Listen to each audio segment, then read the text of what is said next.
The problem is that why are they cutting oil output? The basic and the premium reason is that they want the oil prices to be a bit higher. Budgetary requirements are much higher than what oil is providing them right now. And if you think of Saudi Arabia and other major oil producing OPEC countries, they are mostly a single product economy. Their economies are based on flow of petrodollars. Even in case of Russia, which is one of the largest producers of oil and gas today, their economy is also quite dependent on sales of oil. So both of these countries, plus the other countries of the OPEC, are also trying to cut down the production only to firm up the oil markets. But the interesting thing is here that despite cutting oil prices, when they began implementing their oil output cut theory, initially the prices went up a bit, but then again it went down. And if you look at right now, the world is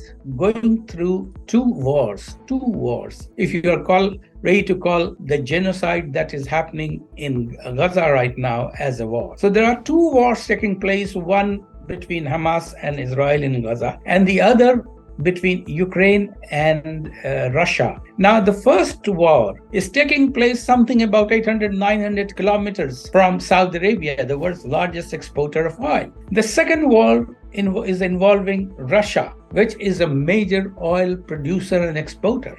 But despite that, prices have gone down, the prices have not gone up. That is a very interesting factor, and that is indicating what is happening in the global energy world right now. You see, the problem is that there is a demand destruction that is happening. The Chinese economy has been basically pulling the world on its shoulders, but the Chinese economy has started to stutter. At the same time, German economy their GDP has shrunk over the last months.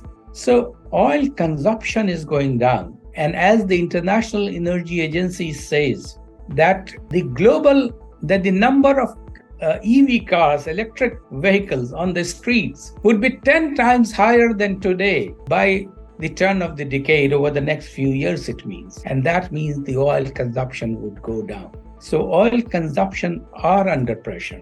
But this theory is being challenged by Saudi Arabia. Saudi Arabia is saying that if really the oil consumption is going down, then how come ExxonMobil has spent $63 billion on buying the company Pioneer? Similarly, Chevron has spent something like $53 billion in acquiring Hess. Why are they acquiring if there is no demand or there is a slack in demand? Prince Abdulaziz bin Salman also says that why would we invest in increasing our output to 13 million barrels a day?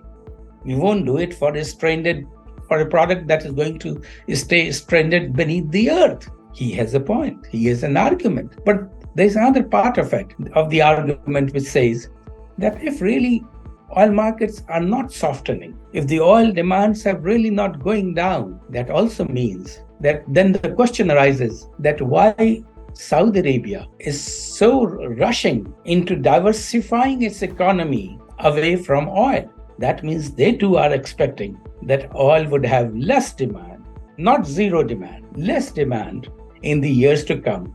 And therefore, they want to diversify their income away from petrodollars.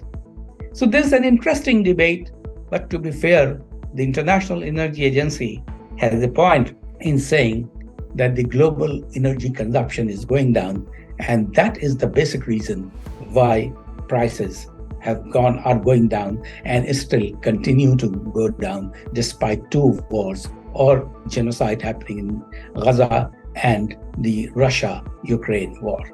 You see, the expectation it was anticipated initially that when the Russia-Ukraine war started and when the Gaza thing started to emerge on both the occasion, that the prices would spike. They did. This was the knee-jerk reaction of the markets. But the markets did not sustain that spike. So what happened? That the prices started to go down rather than going up after a couple of days. I could see here in Toronto as well that initially the prices of gasoline or petrol went up to 1.6 or 1.65 Canadian dollars per liter. Today, as I see, it has gone down to somewhere around 1.45, somewhere around that dollars a barrel. That means the oil prices have gone down. If you see a reduction in Pakistani prices of petroleum, some of the recent reductions, that is not out of blue. That is not because the government wanted to help the poor masses.